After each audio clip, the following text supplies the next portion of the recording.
আমি যদি সোনামুড়াতে আমার সোনামুড়া হসপিটালের পাশেই বাড়ি, আমারে পার্থ স্যার হইতে সবাই চিনে। আমার মতো লোক যাইও যদি এখানে পরিষেবা না পায়, তাইলে বাইরের থেকে লোক আইয়া কিভাবে পরিষেবা এখানে পায়? কোনো লোক পরিষেবা পায় না।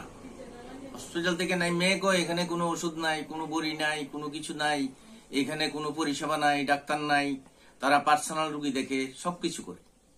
হাসপাতাল থেকে নাই মেয়ে গরিব মানুষরা কয়। হসপিটালে গেছি, যাইয়া ইমার্জেন্সিতে 1 ঘন্টার ঊর্ধ্বে বসে রয়েছি।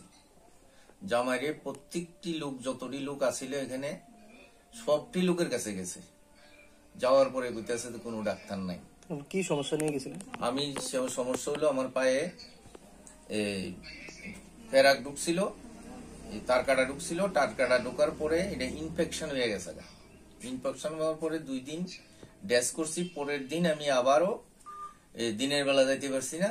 সন্ধ্যা 7:30 8টার দিকে গেছি। আমি দিনের বেলা যাইতে পারছি না। দিনের বেলা আমার সুগারের ডাক্তারের কাছে গেছিলাম। আমি সুগারের ডাক্তারে ওষুধের লেখা, তখন আমি ওই কাছে সুগারের ডাক্তার থেকে ওষুধ লইয়া আইয়া আমি হসপিটালে গেছি। আমার এটা ব্যথায় খুব ফুলে গেছে।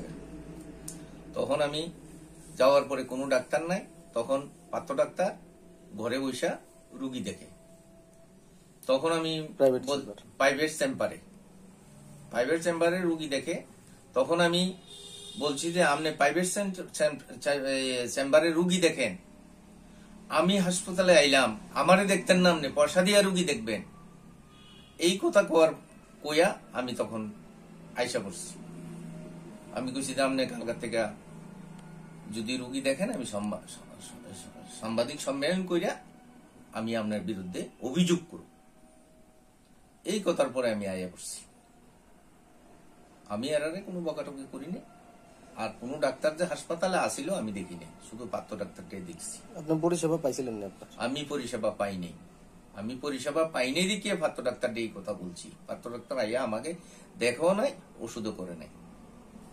বক্তব্য না দেয়নি, আইয়া দাঁড়াইয়া গেছে। চেম্বারের থেকে যখন রুগী দেখতে আসে, রুগীর ইয়ার থেকে আইয়া গেটের সামনে দাঁড়িয়ে গেছে।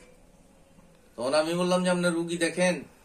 আর আমি কি রুগী না? আমি এই ব্যথা লইয়া আইলাম।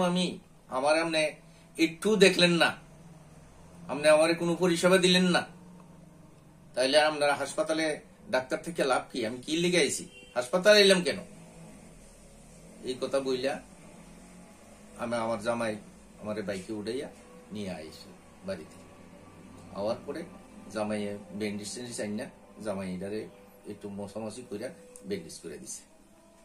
সোনামুড়া হাসপাতালে প্রায় দিনে সোনামুড়া হাসপাতালে এমন হয়, সোনামুড়া হাসপাতালে লোকজন যাইয়া পরিষেবা পায় না।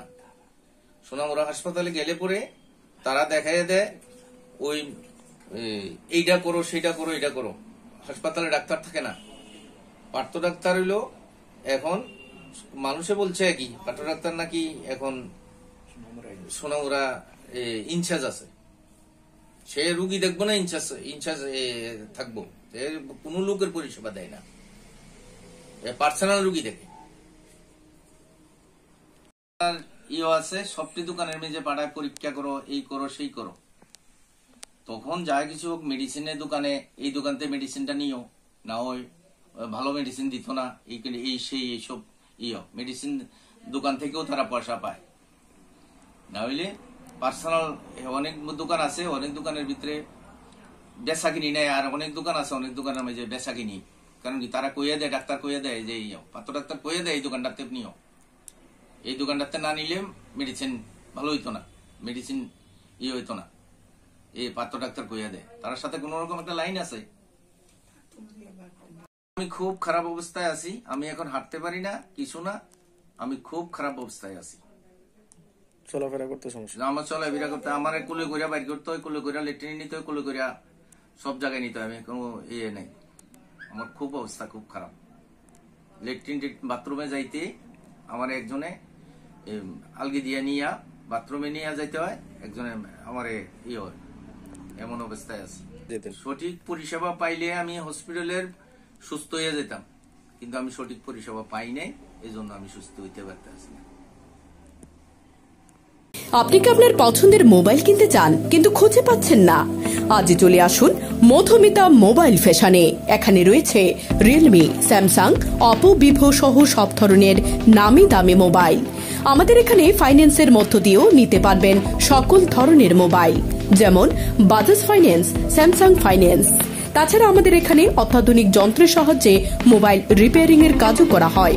আমাদের ঠিকানা সোনামুড়া পাঞ্জাব ন্যাশনাল ব্যাংক সংলগ্ন।